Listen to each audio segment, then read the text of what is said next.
Hello everyone, and welcome to Dragon Princess and Friends, little corner of YouTube where you guys can stick around and have fun while I talk about fandom, play some games, and talk about haunted places. Welcome to Dark and Mysterious World, where I tell the story behind haunted locations and the ghosts that dwell there. Today, my friends are going to learn about an estate in England with one of the most famous apparitions in the world. Raynham Hall is a grand country home in Norfolk, England, that was officially begun in 1619 by Sir Roger Townshend and his master mason William Edge, though actual construction was delayed until 1622 due to lack of immediate material. It was finished just before Sir Townshend's death in 1637 and then modernized to what we see today in 1719 by William Kent for the second Viscount Sir Charles, who was the leader of the House of Lords. This shit be dry. Until his death. This shit be dry. Literally, what are we reading? I'm sorry that we don't immediately start with the ghosts when it comes to the history of haunted locations. But did you have to write it like that? I mean, I see a lot of years. There's a lot of years going around. You couldn't say like in 19-something. This creepy ass dude blank his face. Built a house. Like cursed the land. Yeah. And then today, what we got going on today is That was haunted. because that's not what happened. Yeah, we but didn't you immediately go into curses and shit. Yeah, you can. You can make it not in a fictional way, but just like a pop culture way. Less dry. Like you read what 2 sentences? Yeah, I'm talking on me. No offense. Anyway, this. If you want to come over here and look at the pictures, Let me look at the script. Oh, there No. are pictures. I have pictures here. You're just not looking at them. I have the hall. Look how nice it is. Is it though? Fuck you. I only want to live there. And this. Well, first. This is the guy. You know the first picture that panned in? I know it was a woman. I swear to God, I thought it was a man. Unfortunately, that's how they all looked apparently in that time. This is Sir Charles. He was the leader of the House of Lords. Okay, sir. This one. He was, one of those noble people. So he has a stick up his ass. Yes. Yeah. Apparently, he was the most famous resident. Let's see. He was a Townsend. I guess they just owned this house for a really long time. He apparently had a political and personal rivalry with a Robert Walpole, who was neighbor, who had a better house next door. That's why his is haunted today. Yes. Apparently, the guy was considered the first prime minister of England, and he got back at him by marrying his sister. This is his sister, Dorothy Walpole. Por eso, that's why she looks like a fucking man. No, the other Sir Charles married his rival sister. Oh, married his rivals. I mean, you said sister. I understood sister, but I thought it was his sister because that's what they just did in the past. You're not wrong. I mean, incest was a huge thing. You're wrong. You're right. Apparently, she was his second wife, and she was accused of being a mistress of a Lord Wharton, which I did not get a picture of him. I don't believe. Second wife. You know why second wife? Because his first wife was his actual sister. That would be terrifying. Yes. Apparently, she was considered the mistress of a Lord Wharton, who was such a notorious womanizer that a woman couldn't stay in his home for even a few hours without having a tarnished reputation. Damn, was he like laying down the pipe that good, or he was just a hoe? I think he was a hoe. Okay. Let's leave it at that. He was such a hoe that you couldn't spend an hour talking to him without everyone accusing you of having taken it. Damn. Jesus. Ain't nobody got that kind of like magnetism today. Nope. No. Well, maybe The Rock. Sir Charles. Wait. He was that fine? I don't man think back so. in the day? No? I don't think so. Okay, no. I think it was most likely non-con. It was the shit. wig. The wig is what was working for him. But Sir Charles was reportedly also known for his violent temper, and rumor had it that he discovered this supposed adultery and locked Dorothy away in her rooms within Raynham Hall, separated even from her children. Jesus. You know what I think it was? Something that these women found very, very sexy in the past. A man who showered. Oh, yeah. That is a good point. Yeah, that's good hygiene. So, maybe. Yeah, You're less not wrong. UTIs. Maybe that was his appeal. Yeah. No dirty dick over No here. dirty dick. But apparently, Dorothy stayed locked away until her death in 1726 from smallpox. Though it is rumored that apparently that was a lie, that they faked her death so that she could just stay in her rooms definitely until her actual death in the future. Okay, Because good. her husband was an asshole. Well, She just chilled to death. It's fine. I don't even know why, because if he's so fine that there are people left and right. No, Lord Wharton was apparently fine enough where you could spend a half hour talking to him and you tarnish your reputation. Jeez. Sir Charles was not him.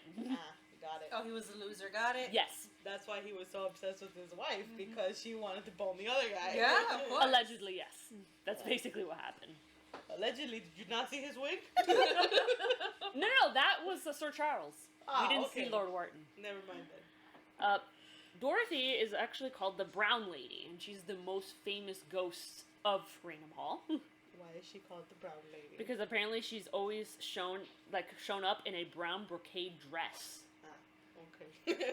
I don't know why was she about chose to say, brown, to I be hope fair to she you. ain't, doing brown face over there. Yeah, for real. Jesus. Apparently, the first recorded sighting of her was in 1835 during a Christmas celebration.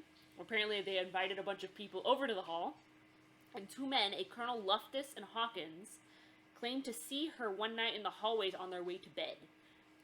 Colonel Loftus also said he saw her a second time after that while he was alone, saying he was drawn to her empty eye sockets in contrast to her glowing face. Her empty eye sockets. Apparently, she had empty black pit eye sockets and a glowing face, and he was drawn to that.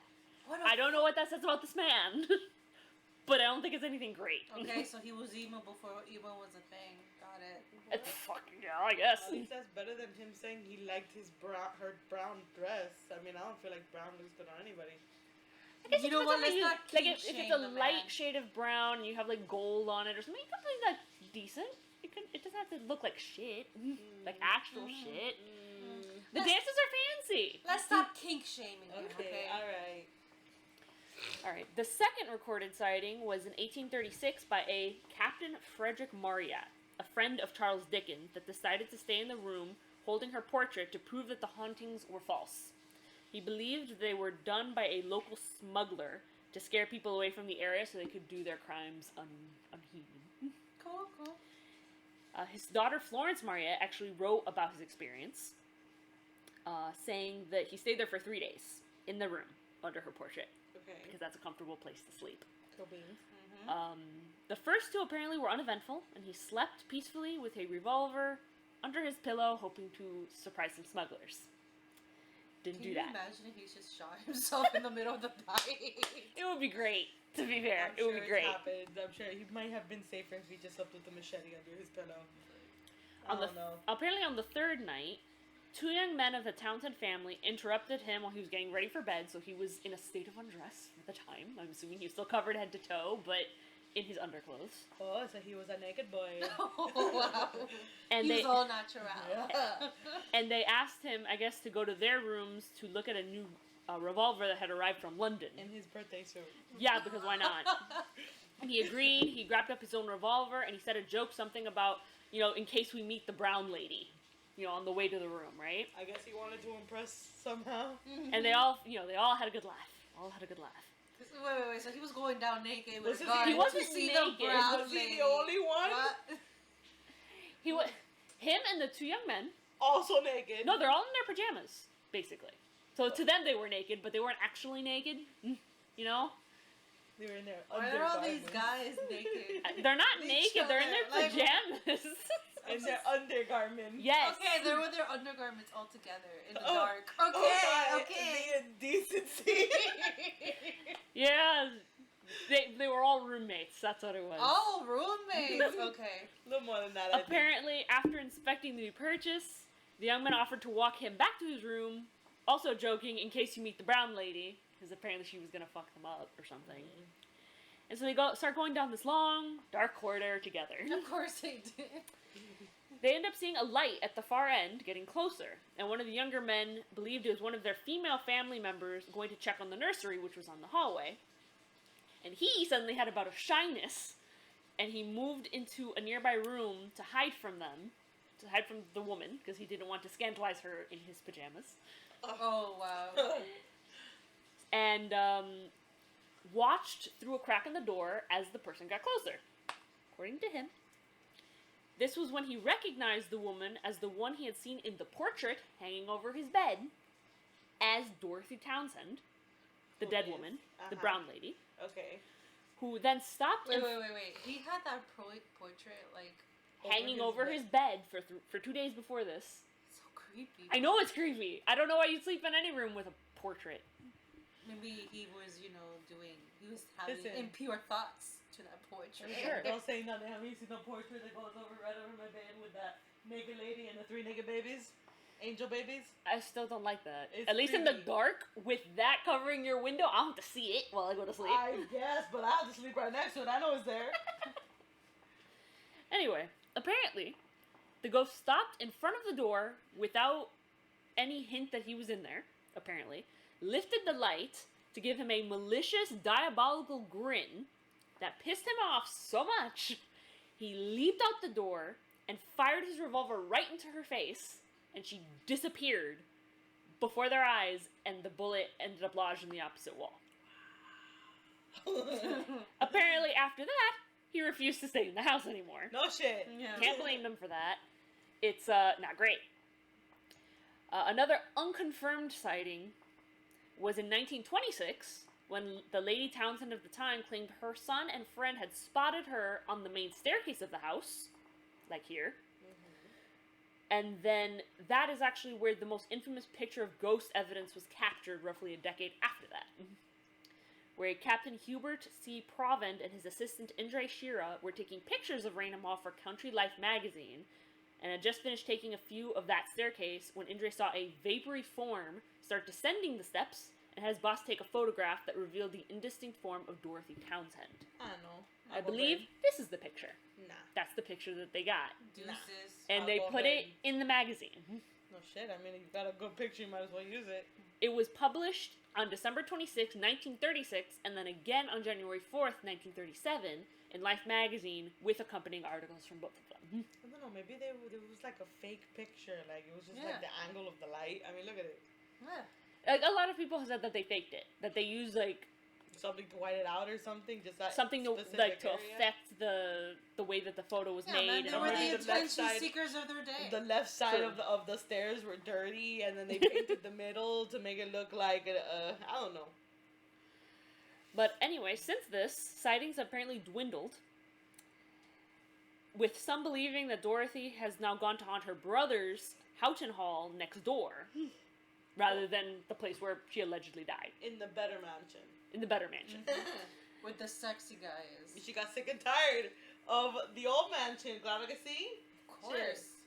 She wanted those 30 minutes with that man. But apparently she's not the only ghost that haunts the rooms of the Raynham Hall. Decades after her death, in 1683, James Scott, the Duke of Monmouth, and an illegitimate son of King Charles II, was accused of high treason and conspiracy to murder his father and forced him to flee to the Netherlands. So apparently they thought he was going to off his father to become king, because that was going to work. This That's is not uncommon, James I Scott. would think. That is him. That is the sexy man? That is James Scott. That is the illegitimate son of the king. You didn't answer my question. Is that the sexy man? No, it's not. It's a different name, Maple. Who is the sexy one, though? I don't have a picture of him, Nestle. Ugh, why would he? Why you guys keep asking for it? Because I want to know why so many women I don't wanna jump them know. bones. I don't know. He was important enough. Meh. Apparently, James Scott returned after his father's death when his uncle, King Jacob II, was on the throne, to accuse that uncle of actually poisoning his father, which got him thrown in prison. Okay. Of course it did. He just accused the king of murder, because he's a genius. I mean, he's a king. I'm sure the king has murdered many much people. It's just legal. Or better covered up. Yeah. Basically. Apparently, he was arrested in 1685 and then executed at Tower Hill by beheading with an axe. Unfortunately, they realized there was no portrait of him after he had been killed. So, they actually exhumed his body, And painted him? reattached his head, Jesus. Wow. God. then created a portrait to then shove him back in the ground. I am down to be that artist who painted him. 100%. Look, Man, they were so creepy back in the day, like so macabre. Why back in the day I would do that? What the fuck is wrong with you? Okay, why not? It's a hell of an experience. You want to paint a dead body? Well, no, at least I know it's not gonna come after me or bitch about how good or bad my painting is. That's a good point. I guess. But apparently, Jeez. rumor has it that King Jacob II could not kill his own nephew. Instead, sent him off to France to languish in King Louis I forgot the number now. King Louis the whatever's prison as the Man in the Iron Mask. Though this cannot be confirmed since said man was never identified in life or death and could be any number of missing historical figures. That's why they made that movie, The Man in the Iron Mask, where supposedly it's like the twin brother of a king. Yeah, Leonardo was super cute in that movie. That's not the point of the movie, but I've yes. never seen the movie, so I don't know what to tell you. He was super cute. The whole point is that, like... What? It's what made the movie watchable, and also the plot was pretty good. It's not. I guess that is the only appeal of the movie. Apparently, they don't know why he haunts this specific place, so they speculate it's due to the friendship between his father and Sir Roger Townsend. The only other ghosts seen were a young girl in the stone parlor wearing a frock, and the pattering paws of a spectral cocker spaniel wandering through the halls. So no one can guess the origins of either. Well, at least the ghosts have a little dog around with them. Isn't it nice that they have a dog? I'm down. I mean, when my dogs, leave this world, I definitely wouldn't want them to stay if they have some kind of regrets or something like that. But if they, choose to hang around just because they want to stay with their mama, I'm fine with that too. What, you think this was like Dorothy's dog? You don't know. She would deserve a dog. If she just literally locked in her room for the rest of her life. Maybe that's the only real love that she had, in the time that she was alive, the little dog. And little cocker spaniel stay with her. That's cute. That's the only good thing out of all of that story. Is the dead dog. This whole thing is making the cocker spaniel that chose to stay with her mother after death. That's all we can assume, yes. This whole thing is making me want to have a beer. Like strong beer, like a cold ass beer. I think this is probably where we should cut off. I need to take a For better or worse, ghosts remind us of the times that came before and the hard truths of our own history. The story of the Brown Lady is one of harmful gossip and isolation and the fragility of a woman's reputation, of how mindlessly believing hearsay can lead to unnecessary cruelty and death, and we ought to remember that. Thank you for listening, and hope you come back to hear more about our dark and mysterious world.